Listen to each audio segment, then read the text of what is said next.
நந்தினி, அந்த ஐயர் சொன்னதை கேட்டியா? அடுத்த பரிகாரத்துக்கு நெருப்பு துண்ட கையில எடுத்து அக்னி குண்டத்துக்குள்ள போடணுமா? ஷோ, நான் இது நாள் வரைக்கும் இதெல்லாம் கேள்விப்பட்டதே இல்ல. ஏதேதோ பரிகாரத்தெல்லாம் சொல்றாரு.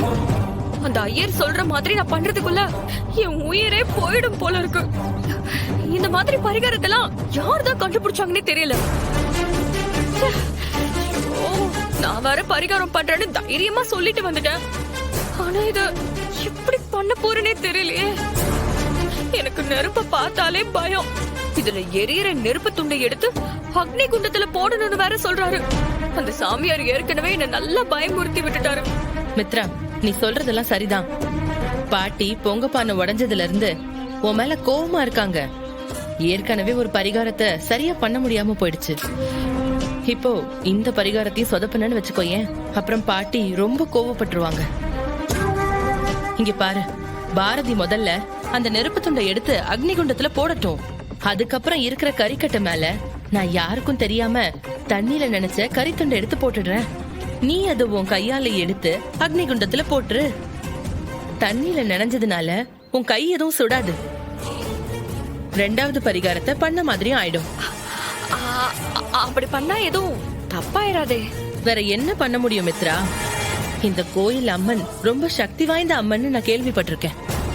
ஆனா பரிகாரம் எல்லாம் இவ்ளோ கஷ்டமா இருக்கும்னு எனக்கு தெரியாது. ஆனா எது எப்படியோ மித்ரா, கண்டிப்பா பாட்டி உன்னை இந்த பரிகாரத்தெல்லாம் பண்ண வைக்காம விட மாட்டாங்க. அதனால நான் சொல்ற ஐடியா படி இந்த ரெண்டாவது பரிகாரத்தை செஞ்சு முடிக்கிற வழிய பாரு.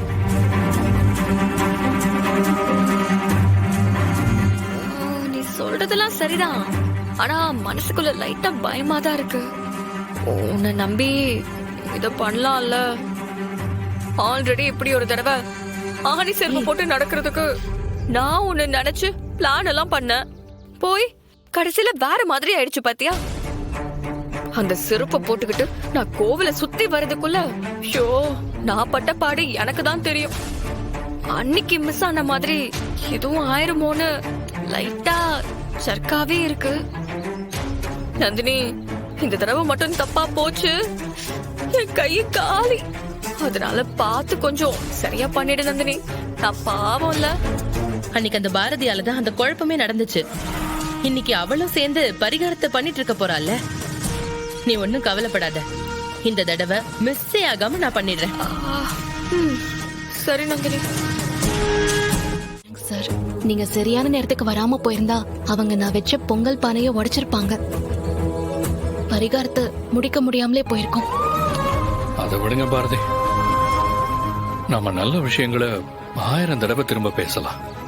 ஆனா இந்த மாதிரி விஷயங்களை முடிஞ்ச உடனே மறந்துடணும். பாரதி, நான் உங்ககிட்ட ஒரு முக்கியமான விஷயம் கேட்கணும். நீங்க தப்பா நினைக்க கூடாது. தப்பாலாம் நினைக்க மாட்டேன். என்ன விஷயம் சொல்லுங்க. இல்ல பாரதி, கொஞ்ச நாள் முன்னாடி வரைக்கும் நான் உங்க ஹஸ்பண்டை பார்க்கணும், அவர்கிட்ட பேசணும், நீங்க அவர் கூட சேர்ந்து வாழணும்னு நான் சொல்றப்பெல்லாம் நீங்க அதை பத்தியே பேசாதீங்கன்னு என்கிட்ட சொல்லுவீங்க. இப்ப என்னடா கல்யாண நாளை செலிப்ரேட் பண்றீங்க, அப்புறம் கனவுல உங்க ஹஸ்பண்டுக்கு ப்ராப்ளம் வந்த மாதிரி கனவு கண்டதா சொல்லி இப்ப இந்த கோயில் வேண்டுதலை வச்சு பரிகாரம் பண்றதுக்காக வந்திருக்கீங்க. உங்க ஹஸ்பண்ட் மேல திடீர்னு காதல் அதிகமானதுக்கு என்ன காரணம்? அதை நான் தெரிஞ்சுக்கலாமா? இல்ல ஏன் கேக்குறேன்னா, அவர் பேரை கேட்டாலே உங்க முகத்துல எள்ளும் கொள்ளும் வெடிக்கும். இப்ப வேற மாதிரி இருக்கீங்க, அதான் தெரிஞ்சுக்கலான்னு கேட்டேன்.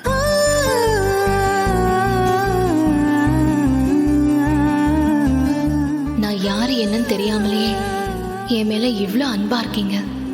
என்னையும் குழந்தைங்களையும் நல்லா பாத்துக்கிறீங்க. ஆனா இவ்ளோ நாளும் மித்ராவை பத்தி தெரிஞ்சுக்காம நான் ரொம்ப அசால்ட்டா இருந்துட்டேன். என்னால இனிமே எந்த காரணத்துக்காகவும் மித்ராவுக்கு உங்களை விட்டு கொடுக்கவே முடியாதாதே. உங்க உயிருக்கு மித்ரா பவானியால ஆபத்து இருக்கு. அவங்க நினைக்கிறத நான் என்னைக்குமே நடக்க விட மாட்டேன். உங்க கூட சேர்ந்து நானும் நம்ம குழந்தைங்களும் சந்தோஷமா வாழணும்னு ஆசைப்படுறோம். பாரதி, நான் கேட்ட கேள்விக்கு பதில் சொல்லாம அப்படியே ஃப்ரீஸா என்னைய பார்த்துட்டு இருக்கீங்க. உங்க ஹஸ்பண்ட் நல்லா இருக்கணும் தானே இந்த பரிகாரம்லாம் பண்றீங்க? ஆமா சார். எதுக்கு பாரதி இவ்வளவு கஷ்டப்படுறீங்க? என்கிட்ட ஒரு வார்த்தை, ஒரே ஒரு வார்த்தை, நீங்க தான் என் புருஷன்னு சொல்றதுக்கு ஏன் இவ்வளவு யோசிக்கிறீங்க? நீங்க எனக்காக தான் இவ்வளவு கஷ்டப்பட்டு பரிகாரம் பண்றீங்கன்னு எனக்கு நல்லாவே தெரியும். நீங்க என்கிட்ட சொல்லாம இருக்கிற ரகசியம் எனக்கு தெரியும்னு உங்களுக்கு தெரியாம இருக்கு. என் உயிருக்கு ஏதாவது பிரச்சனை வந்துருமோன்னு நீங்க இவ்வளவு கஷ்டங்களை தாங்கிக்கிட்டு இருக்கிறத நான் பார்த்துக்கிட்டு தான் இருக்கேன். ஒரு வழியா துறைய ஜெயிலுக்கு அனுப்பியாச்சு.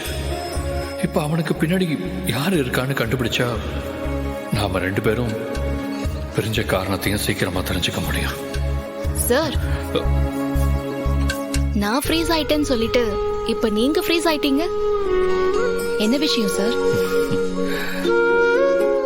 அது ஒண்ணும் இல்ல, சில விஷயங்களை யோசனை பண்ணி பார்த்துட்டு இருந்தேன்.